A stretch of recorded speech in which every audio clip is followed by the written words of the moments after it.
Martírio de São Policarpo, bispo de Esmirna.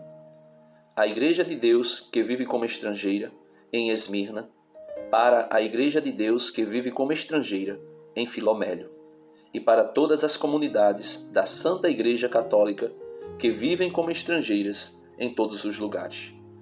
Que a misericórdia, a paz e o amor de Deus e de nosso Senhor Jesus Cristo sejam abundantes. Irmãos, nós vos escrevemos a respeito dos mártires e do bem-aventurado Policarpo, que fez a perseguição cessar, selando-a com o seu martírio. Quase todos os acontecimentos se realizaram para que o Senhor nos mostrasse novamente um martírio segundo o Evangelho. De fato, como o Senhor, ele esperou ser libertado, para que também nós nos tornássemos seus imitadores, não olhando só para nós, mas também para o próximo. É próprio do amor verdadeiro e firme querer salvar não só a si mesmo, mas também a todos os irmãos. Felizes e generosos todos os mártires que surgem segundo a vontade de Deus. De fato, é necessário que tenhamos fé para atribuir a Deus o poder sobre todas as coisas. Quem não admiraria a generosidade deles, a perseverança e o amor ao Senhor, dilacerados pelos flagelos a ponto de servir a constituição do corpo até as veias e artérias, permaneciam firmes, enquanto os presentes choravam de compaixão. A sua coragem chegou a tal ponto que nenhum deles disse uma palavra ou emitiu um gemido. Eles mostravam a todos nós que os mártires de Cristo não estavam em seus corpos, mas que o Senhor, aí presente, conversava com eles. Atentos à graça de Cristo, eles desprezavam as torturas deste mundo e adquiriram em uma hora a vida eterna. O fogo dos torturadores desumanos era frio para eles.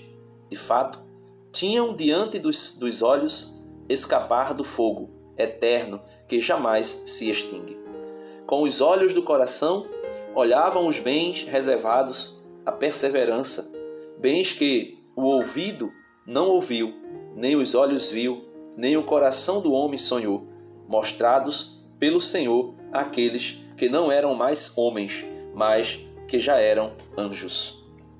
Do mesmo modo, os que foram entregues a feras suportaram suplícios terríveis, estendidos sobre conchas, eram submetidos a todo tipo de tormentos, para que fossem induzidos a renegar, se possível, por meio de suplício contínuo. O diabo maquinava muitas coisas contra eles. Graças a Deus, porém, não prevaleceu contra nenhum deles. O generoso Germânico fortalecia a timidez deles através de sua perseverança. Ele foi admirável na luta contra as feras. O procônsul queria que ele cedesse e lhe dizia que tivesse piedade de sua própria juventude. Ele, porém, atiçando a fera, a chamava sobre si, desejando estar quanto antes livre desta vida injusta e iníqua.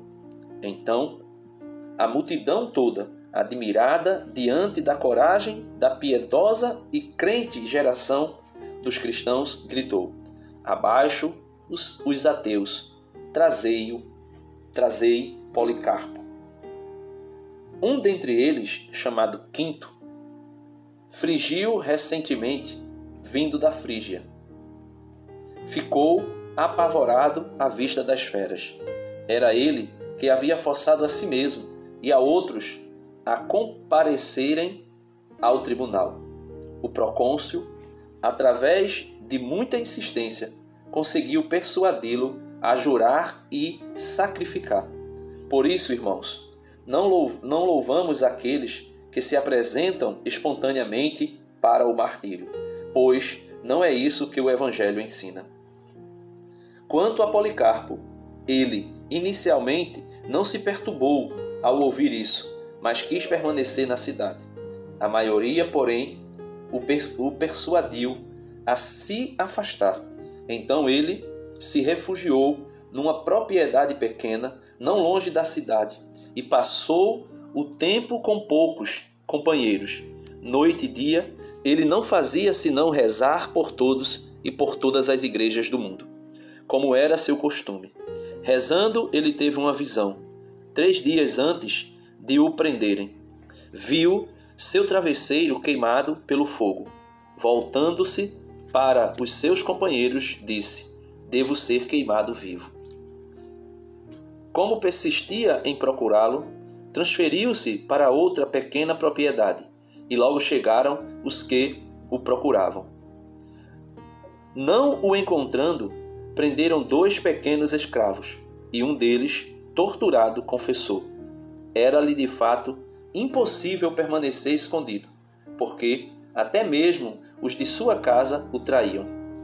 O chefe da polícia, que tinha recebido o nome de Herodes, tinha pressa em levá-lo para o estádio, a fim de que Policarpo realizasse o seu destino.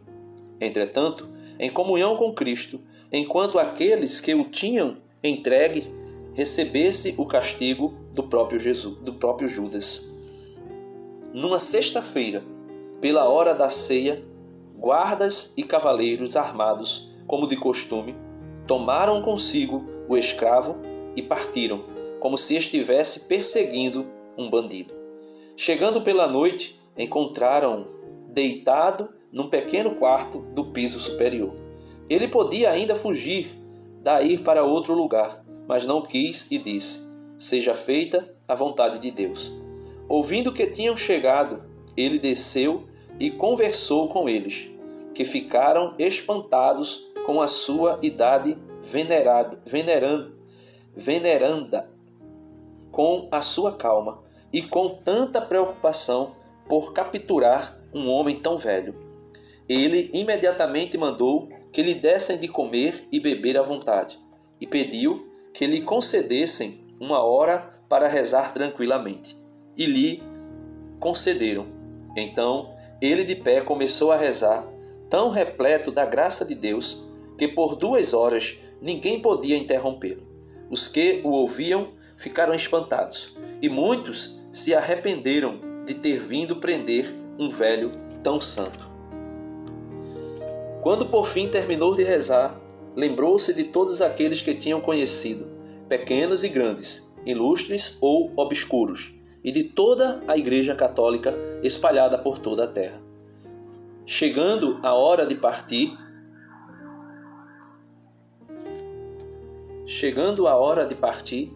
fizeram-no montar sobre um jumento e o levaram para a cidade. Era o dia do grande sábado. Herodes, o chefe da polícia, e seu pai, Nicetas, foram até ele. Fizeram-no subir ao seu carro e, sentando-se ao seu lado, procuravam persuadi-lo, dizendo: que mal há em dizer que César é o Senhor? Oferecer sacrifícios e fazer tudo o mais para salvar-se. De início, ele nada respondeu. Como insistissem, ele falou: não farei o que vós estáis me aconselhando. Não conseguindo persuadi-lo, lançaram-no todo tipo de injúrias e o fizeram descer do carro tão apressadamente que ele se feriu na parte da frente da perna. Sem se voltar, como se nada houvesse acontecido, ele caminhou alegremente em direção ao estádio. Aí o tumulto era tão grande que ninguém conseguia escutar ninguém. Quando Policarpo entrou no estádio, veio do céu uma voz dizendo: sê forte, Policarpo, ser homem. Ninguém viu quem tinha falado, mas alguns dos nossos que estavam presentes ouviram a voz. Finalmente, o fizeram entrar, e quando souberam que Policarpo fora preso, levantou-se grande tumulto. Levado até o procônsul, este lhe perguntou se ele era Policarpo. Respondeu que sim. E o procônsul procurava fazê-lo renegar, dizendo: pensa na tua idade e tudo o mais que se costuma dizer, como: jura pela fortuna de César. Muda teu modo de pensar e dize: abaixo os ateus. Policarpo, contudo, olhava severamente toda a multidão de pagãos cruéis no estádio. Fez um gesto para ela com a mão, suspirou, elevou os olhos e disse: abaixo os ateus. O chefe da polícia insistia: jura e eu te liberto. Amaldiçoa o Cristo. Policarpo respondeu: eu o sirvo há 86 anos e ele não me fez nenhum mal. Como poderia blasfemar o meu rei que me salvou? Ele continuava a insistir, dizendo: jura pela fortuna de César. Policarpo respondeu: se tu pensas que vou jurar pela fortuna de César, como dizes, e finges ignorar quem sou eu, escuta claramente: eu sou cristão. Se quiseres aprender a doutrina do cristianismo, concede-me um dia e escuta. O procônsul respondeu: convence o povo. Policarpo replicou: a ti eu considero digno de escutar a explicação. Com efeito, aprendemos a tratar as autoridades e os poderes estabelecidos por Deus com o respeito devido, contanto que isso não nos prejudique. Enquanto a esses outros, eu não os considero dignos para me defender diante deles. O procônsul disse: eu tenho feras e te entregarei a elas, se não mudares de ideia. Ele disse: pode chamá-las. Para nós é impossível mudar de ideia, a fim de passar do melhor para o pior, mas é bom mudar para passar do mal à justiça. O procônsul insistiu: já que desprezas as feras, eu te farei queimar no fogo, se não mudares de ideia. Policarpo respondeu-lhe: tu me ameaças com um fogo que queima por um momento e pouco depois se apaga? Por que ignoras o fogo do julgamento futuro e do suplício eterno, reservado aos ímpios? Mas por que tardar? Vai e faze o que queres. Dizendo isso e tantas outras coisas, ele permanecia cheio de força e alegria, e seu rosto estava repleto de graça. Ele não só não se deixou abater pelas ameaças que lhe eram dirigidas, mas o próprio procônsul ficou estupefato e mandou seu arauto ao meio do estádio para anunciar 3 vezes: Policarpo se declarou cristão. A essas palavras do arauto, toda a multidão de pagãos e judeus, moradores de Esmirna, com furor incontido, começou a gritar: eis o mestre da Ásia, o pai dos cristãos, o destruidor de nossos deuses. É ele que ensina muita gente a não sacrificar e a não adorar, dizendo isso. Gritavam e pediam ao asiarca Filipe que lançasse um leão contra Policarpo. Este respondeu que não lhe era lícito, pois os combatentes de feras já haviam terminado. Então, unânimes se puseram a gritar que Policarpo fosse queimado vivo. Devia cumprir-se a visão que lhe fora mostrada.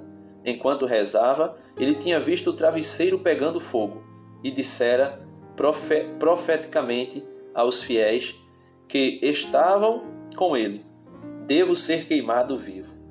Então as coisas caminharam rapidamente, mais depressa do que dizê-las. Imediatamente a multidão começou a recolher lenha e feixes tirados das oficinas e termas. Sobretudo, os judeus se deram a isso com mais zelo, segundo o costume deles. Quando a pira ficou pronta, o próprio Policarpo se despiu, desamarrou o cinto e ele mesmo tirou o calçado. Ele nunca fizera isso antes, porque sempre cada um dos fiéis se apressava a ser o primeiro a tocar-lhes o corpo. Mesmo antes do martírio, ele já fora constantemente venerado pela sua santidade de vida. Imediatamente, colocaram em torno dele o material preparado para a pira. Como queriam pregá-lo, ele disse: deixai-me assim. Aqueles que me concedem força para suportar o fogo, dar-me-á força para permanecer imóvel na fogueira, também sem a proteção de vossos pregos. Então não o pregaram, mas o amarraram. Com as mãos amarradas atrás das costas, ele parecia um cordeiro escolhido de grande rebanho para o sacrifício. Holocausto agradável, preparado para Deus. Erguendo os olhos ao céu, disse: Senhor, Deus Todo-Poderoso, Pai de teu Filho amado e bendito, Jesus Cristo, pelo qual recebemos o conhecimento do teu nome, Deus dos anjos, dos poderes, de toda a criação e de toda a geração de justos que vivem na tua presença. Eu te bendigo por me teres julgado digno deste dia e desta hora, de tomar parte entre os mártires e do cálice de teu Cristo para a ressurreição da vida eterna, da alma e do corpo. Na incorruptibilidade do Espírito Santo, com eles possa eu hoje ser admitido. A tua presença como sacrifício gordo e agradável, como tu preparastes e manifestastes de antemão, e como realizastes, ó Deus, sem mentira e veraz.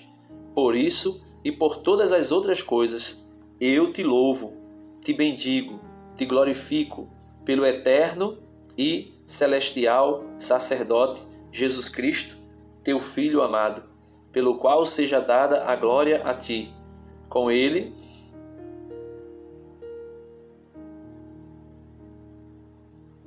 e o Espírito, agora e pelos séculos futuros. Amém. Quando ele ergueu o seu amém e terminou sua oração, os homens da pira acenderam o fogo. Grande chama brilhou e nós vimos o prodígio. Nós, a quem foi dado ver e que fomos preservados para anunciar esses acontecimentos a outros. O fogo fez uma espécie de abóboda, como vela de navio inflada pelo vento, e envolveu como parede o corpo do mártir. Ele estava no meio, não como carne que queima, mas como pão que assa, como ouro ou prata brilhando na fornalha. Sentimos então um perfume semelhante à baforada de incenso ou a outro aroma precioso. Por fim, vendo que o fogo não podia consumir o seu corpo, os ímpios ordenaram ao carrasco que fosse dar o golpe de misericórdia com o punhal. Feito isso, jorrou tanto sangue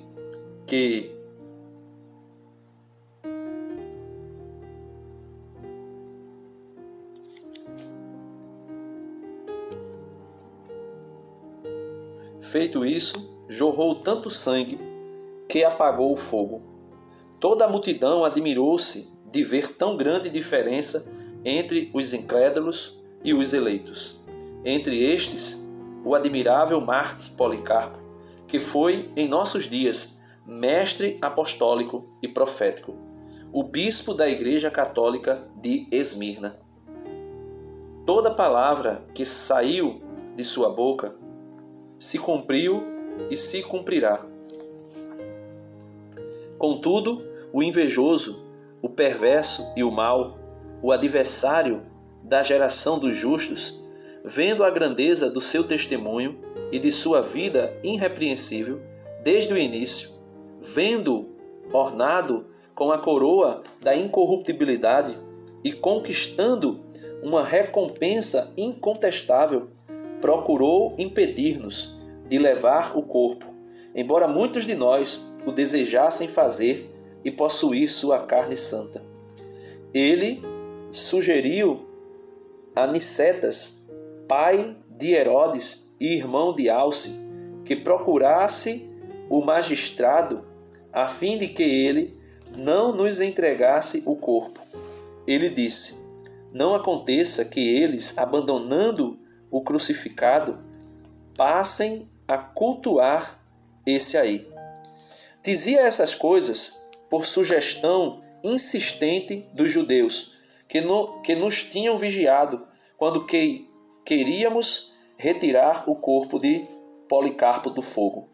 Ignoravam eles que não poderíamos jamais abandonar Cristo, que sofreu pela salvação de todos aqueles que são salvos no mundo, como inocente em favor dos pecadores, nem prestarmos culto a outro.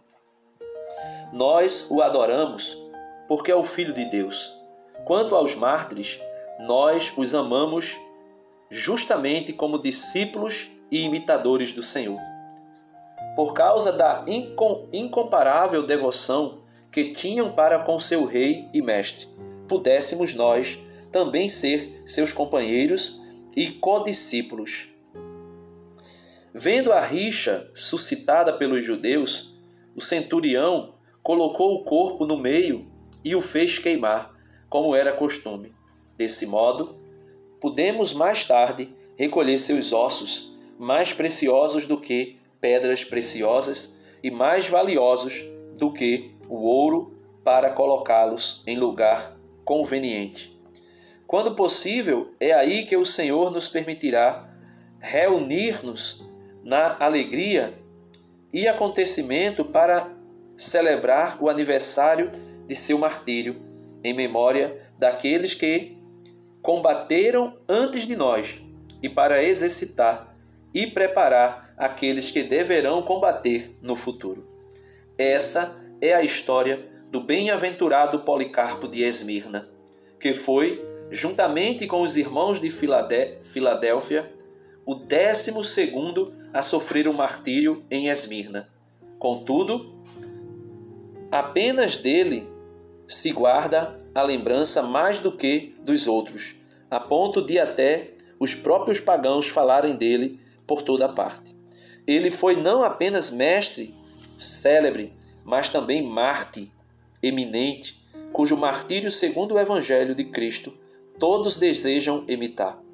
Por sua perseverança, ele triunfou sobre o iníquo magistrado e assim foi cingido com a coroa da incorruptibilidade, juntamente com os apóstolos e todos os justos. Na alegria, ele glorifica a Deus, Pai Todo-Poderoso, e bendiz nosso Senhor Jesus Cristo, o Salvador de nossas almas, guia de nossos corpos e pastor da Igreja Católica no mundo inteiro. Haveis pedido para ser informados com mais pormenores sobre esses acontecimentos. Por enquanto, vos demos uma narração resumida por intermédio do nosso irmão Marcião. Quando tomardes conhecimento desta carta, transmiti-a aos irmãos que estão mais longe, para que também eles glorifiquem o Senhor, que fez sua escolha entre seus servidores. Aquele que pela sua graça e pelo seu dom nos pode introduzir no seu reino eterno, por seu Filho único, Jesus Cristo. A Ele a glória, a honra, o poder e a grandeza pelos séculos. Saudai todos os santos. Aqueles que estão conosco vos saúdam, e também Evaristo, que escreveu esta carta, com toda a sua família. O bem-aventurado Policarpo deu testemunho no início do mês de Xântico, no 12º dia, o 7º dia antes das calendas de março, dia do grande sábado, na 8ª hora, ele fora preso por Herodes, sob o pontificado de Filipe de Trália e do procônsul de Estácio, Quadrato, mas sob o reino eterno de nosso Senhor Jesus Cristo, a quem seja dada a glória, a honra, a grandeza, o trono eterno, de geração em geração. Amém. Nós vos desejamos boa saúde, irmãos, ainda segundo o Evangelho na palavra de Jesus Cristo. Com ele, glória a Deus Pai e ao Espírito Santo, para a salvação dos santos eleitos. Foi assim que o bem-aventurado Policarpo testemunhou, possamos nós caminhar em suas pegadas e sermos encontrados com ele no reino de Deus. Gaio transcreveu essas coisas de Irineu, discípulo de Policarpo. Ele viveu com Irineu.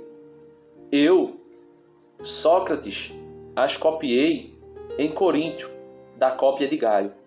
A graça esteja com todos, porque ninguém, por minha vez, eu, Piônio, copiei do exemplar acima, que procurei depois que o bem-aventurado Policarpo o mostrou a mim em revelação, como contarei em seguida. Reuni os fragmentos quase destruídos pelo tempo, que o Senhor Jesus Cristo me reúna também com seus eleitos, no reino do céu. A ele seja dada a glória, com o Pai e o Espírito Santo, pelos séculos dos séculos. Amém. Gaio copiou essas coisas dos escritos de Irineu.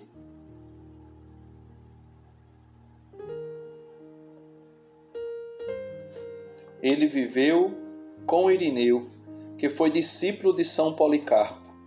Esse Irineu, que esteve em Roma na época do martírio do bispo Policarpo, instruiu muita gente.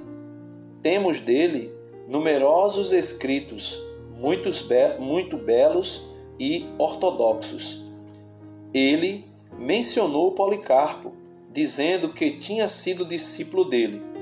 Refutou vigorosamente todas as heresias e nos transmitiu a regra eclesiástica e católica, tal como havia recebido dos santos.